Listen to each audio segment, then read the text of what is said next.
പണ്ട് Thiruvananthapuram university college SFIയുടെ ഒരു ഇടിമുറിയായിരുന്നു. ഈ അധ്യാപകരെയൊക്കെ പേടിപ്പിച്ചു നിർത്തുകയും കൂടാതെ SFIക്ക് പണമൊക്കെ നൽകാതെയും അവർ പറയുന്ന എന്ത് വൃത്തികെട്ട പരിപാടികളും ചെയ്യാൻ താല്പര്യപ്പെടാത്ത വിദ്യാർത്ഥികളെയൊക്കെ ഈ SFI നേതാക്കന്മാർ ഈ യൂണിവേഴ്സിറ്റി കോളേജിൻ്റെ അകത്ത് SFIയുടെ ഒരു ഇടിമുറിക്കകത്ത് കൊണ്ടുപോയി വലിയ രീതിയിൽ ക്രൂരമായി തന്നെ പീഡിപ്പിക്കുന്ന കുറേ വാർത്തകൾ പുറത്തേക്ക് വന്നിട്ടുണ്ട്. അവിടെ തന്നെ വലിയ രീതിയിലുള്ള ആയുധങ്ങളും സൂക്ഷിക്കുന്ന ഒരു കേന്ദ്രമായി മാറിയതാണ്. അതിൻ്റെ വിഷ്വലെല്ലാം തന്നെ നമുക്ക് ഇന്ന് പലയിടത്തും കിട്ടും. അതിൻ്റെ സത്യാവസ്ഥകളെല്ലാം തന്നെ പുറത്തേക്ക് വന്നതാണ്. പലതരത്തിലുമുള്ള ആയുധങ്ങൾ, വടിവാള്, വെട്ടുകത്തി, ഹോക്കി സ്റ്റിക്കുകൾ ഉൾപ്പെടെയുള്ളത് അന്ന് പോലീസുകാർ തന്നെ യൂണിവേഴ്സിറ്റി കോളേജിലെ SFIയുടെ മുറിയിൽ നിന്നും കണ്ടെത്തിയതാണ്. അതിൻ്റെ ഒരു പ്രധാനപ്പെട്ട കാര്യം, തിരുവനന്തപുരം നഗരത്തിൽ എവിടെയെങ്കിലും ഒരു CPMൻ്റെ ഒരു സംഘർഷം നടക്കുമ്പോൾ, അത് CPMോ BJPയും തമ്മിൽ നിന്ന് ഏറ്റുമുട്ടുമ്പോഴോ, അല്ലെങ്കിൽ CPMും കോൺഗ്രസും തമ്മിൽ ഏറ്റുമുട്ടുമ്പോഴോ, അല്ലെങ്കിൽ സെക്രട്ടേറിയറ്റ് മാർച്ച് നടക്കുന്ന സമയത്തോ ഈ കുപ്പിച്ചില്ല്, അതോടൊപ്പം തന്നെ കുപ്പിച്ചില്ലുകൾ എറിയാനും അതോടൊപ്പം തന്നെ ബോട്ടിലുകളിൽ ഈ മണ്ണെണ്ണയൊക്കെ വെച്ചിട്ട് എടുത്ത് പോലീസുകാർക്ക് നേരെ എറിയാനും അങ്ങനെ വലിയ രീതിയിലുള്ള ആക്രമണം നടത്താനും, ഇപ്പോൾ ആരെങ്കിലും ഒരാളെ കൊല്ലണമെങ്കിലോ അല്ലെങ്കിൽ അടിക്കണമെങ്കിലോ ഏതെങ്കിലും സ്ഥാപനം അടിച്ച് തകർക്കണമെങ്കിലോ ഒക്കെ ആയുധങ്ങളൊക്കെ സൂക്ഷിക്കുന്ന ഒരു കേന്ദ്രമായിരുന്നു ഈ യൂണിവേഴ്സിറ്റിയിലെ ഈ SFIയുടെ റൂം എന്ന് പറയുന്നത്. നിലവിലിപ്പോൾ തിരുവനന്തപുരത്ത് സംഘർഷം നടക്കുമ്പോഴെല്ലാം തന്നെ പെട്ടെന്ന്, ഇപ്പോൾ സെക്രട്ടേറിയറ്റിലായിരുന്നാലും ശരി, നിയമസഭയിലായിരുന്നാലും ശരി, അല്ലെങ്കിൽ തിരുവനന്തപുരം നഗരപരിധിക്കുള്ളിൽ എവിടെയായിരുന്നാലും ശരി, പെട്ടെന്ന് വന്ന് ആയുധങ്ങൾ എടുക്കാൻ പറ്റുന്ന ഒരു കേന്ദ്രമായിരുന്നു യൂണിവേഴ്സിറ്റിയിലെ SFIയുടെ റൂം എന്ന് പറയുന്നത്. അങ്ങനെ ഇപ്പോൾ 10 വർഷം തിരുവനന്തപുരം നഗരസഭ CPM ഭരിച്ചു. അവരുടെ കയ്യിലിരിപ്പ് കൊണ്ട് ആ ഭരണം തന്നെ നഷ്ടപ്പെട്ടു. ഇപ്പോൾ വി ശിവൻകുട്ടി തന്നെ പറയുന്നത് മേയറുടെ ഓഫീസ് ഒന്ന് റെയ്ഡ് നടത്തണം, അതായത് തിരുവനന്തപുരം നഗരസഭ പോലീസ് ഒന്ന് കയറി റെയ്ഡ് നടത്തണം, അവിടെ ആയുധങ്ങളൊക്കെ ഉണ്ടെന്നാണ് ശിവൻകുട്ടി പറയുന്നത്.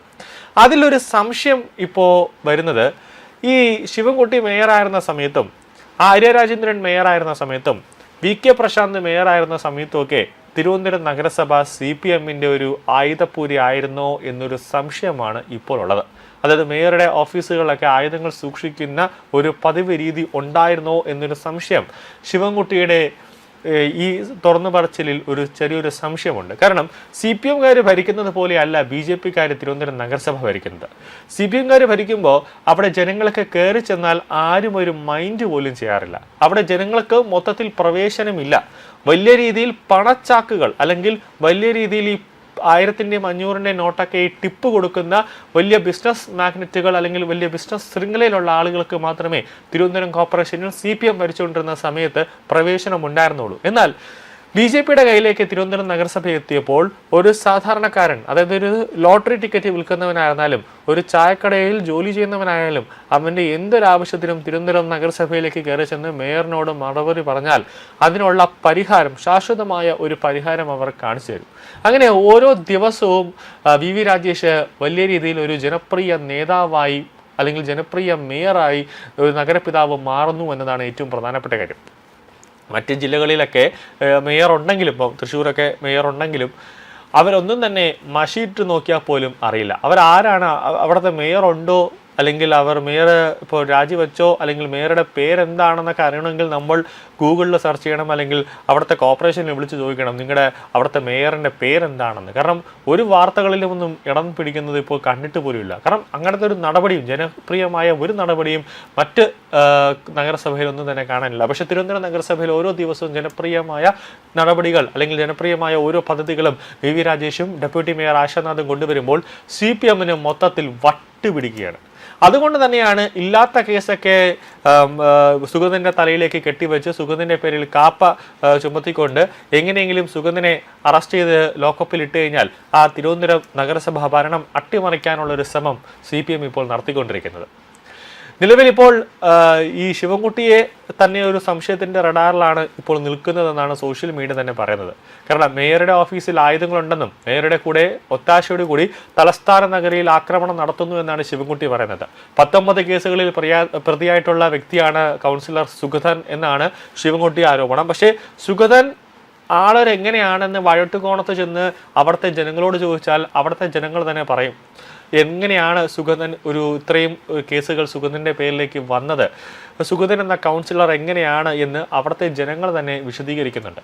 കോർപ്പറേഷനിലെ ഒരു യോഗം കൂടി കഴിഞ്ഞാൽ അദ്ദേഹം അയോഗ്യനാകുമെന്നാണ് ശിവൻകുട്ടി പറയുന്നത്. ഇപ്പോൾ CPMന്റെ ലക്ഷ്യം BJPയെ തിരുവനന്തപുരം നഗരസഭയിൽ നിന്നും പുറത്താക്കാനാണ്. ആ ഒരു ഗൂഢ നീക്കമാണ് CPM ഇപ്പോൾ നടത്തുന്നത്. നിലവിൽ കാപ്പ കേസിൽ കുടുക്കി ജയിലിലടച്ച നഗരസഭയിലെ വാഴോട്ടുകോണം കൗൺസിലറായ സുഗതനെ പുറത്താക്കണമെന്നാവശ്യപ്പെട്ട് LDF സമരം നടത്തുകയാണ്. നഗരസഭാ ഭരണാധികാരികൾക്ക് ഒരാഴ്ച സമയം നൽകുമെന്നും ഈ മാസം 23-നുള്ളിൽ സുഗതനെ പുറത്താക്കിയില്ലെങ്കിൽ LDF കൗൺസിലർമാർ അനിശ്ചിതകാല സത്യാഗ്രഹ സമരം തുടങ്ങുമെന്നാണ് ഭീഷണി. തിരുവനന്തപുരം ജില്ലാ കമ്മിറ്റി കോർപ്പറേഷനിലേക്ക് നടത്തിയ പ്രതിഷേധ മാർച്ചിലാണ് നേതാക്കൾ ഇക്കാര്യം പ്രഖ്യാപിച്ചത്. നഗരസഭയിൽ ഇപ്പോൾ BJP നല്ല രീതിയിൽ പ്രവർത്തനം നടത്തുന്നതിലും കൂടാതെ ജനകീയനായ ഒരു നേതാവ് അല്ലെങ്കിൽ ഒരു മേയർ എന്ന നിലയിൽ VV രാജേഷ് മാറുന്നത് CPMനെ വലിയ രീതിയിൽ അസ്വസ്ഥരാക്കുന്നുണ്ട്. ഒരു മാസത്തിൽ ഒരു കൗൺസിൽ യോഗമെങ്കിലും ചേരണം എന്നതാണ് രീതിയെന്നും ഇപ്പോൾ കൗൺസിൽ യോഗം വിളിക്കാൻ ആവശ്യപ്പെട്ട് നഗരസഭാ സെക്രട്ടറിക്ക് കത്ത് നൽകിയപ്പോഴും നഗരസഭാ സെക്രട്ടറിയുടെ ഭാഗത്തു നിന്നും യാതൊരു തരത്തിലുള്ള ഒരു മറുപടിയും ഇല്ല എന്നാണ് LDF നേതാക്കൾ പറയുന്നത്. ഈ സാഹചര്യത്തിൽ ഒരാഴ്ച കൂടി കാത്തിരിക്കണമെന്നും അതിനകം നടപടിയില്ലെങ്കിൽ ശക്തമായ പ്രക്ഷോഭം സംഘടിപ്പിക്കുമെന്നാണ് CPM ജില്ലാ സെക്രട്ടറി V ജോയ് പറയുന്നത്. 10 വർഷം വരെ തിരുവനന്തപുരം നഗരസഭ ഭരിച്ചിരുന്ന CPM നേതാക്കന്മാരാണ് ഇപ്പോൾ ഓന്തിന്റെ നിറമാണ് അവർ കാണിക്കുന്നത്.